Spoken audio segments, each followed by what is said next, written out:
When you're watching CSI or NCIS, they try to give you a peek into the life of a forensic anthropologist. But here in the Heartland, we have our own version. Southern Illinois University in Carbondale is home to one of the only decomposition research facilities in the world.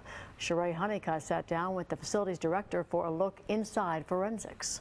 It doesn't take an hour, that's for sure. Dr. Gretchen Dabbs is an associate professor in forensics at Southern Illinois University at Carbondale. This is actually a hammer wound. She's also the director of CFAR, the Complex for Forensic Anthropology Research, more commonly known as a body farm. Don't use the term body farm. What do you call it? It's called an outdoor decomposition research facility. It's a program Dabbs helped build from the ground up. We're mainly focused on understanding how bodies decompose on the surface in Southern Illinois. Dabbs says through her and other facilities' research, they've found just a slight difference in location can change how a body decomposes altogether. And not necessarily hugely different, but they are regional. The process is tedious. We'll place a donor out in the facility, exposed to the elements, and then watch the progression of decomposition. We wanted to visit the facility, but Dabbs says it's top secret. Only she and one graduate student have access. When you take people out there, or when people go out there,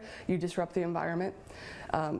The bugs go away, they don't come back for a while. So you actually change the process that you're studying every time you go and look at it. Dabbs says it's also to respect those who donated their bodies to the facility.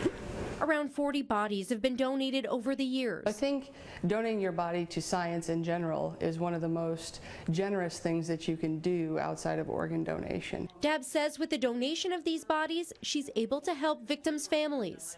Age, sex, ancestry, stature, and those elements can be used by law enforcement to narrow down the list of missing people and investigate those people more closely to try to find a positive identification. And that can give families a sense of closure when they finally know what happened to their loved one.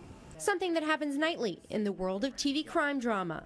I think the most important part of watching any of those shows, CSI, NCIS, the results presented are vastly overstated in terms of certainty.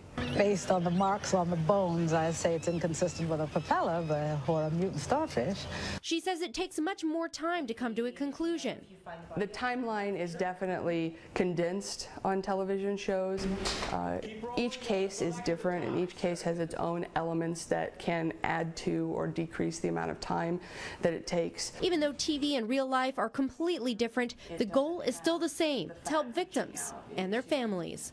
It's really satisfying and gratifying to be able to help in some way to bring people to justice, to provide closure to families. In Carbondale, Sheree Honeycutt, Heartland News.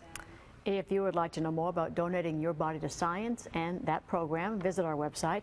You can find the article under the Illinois News section.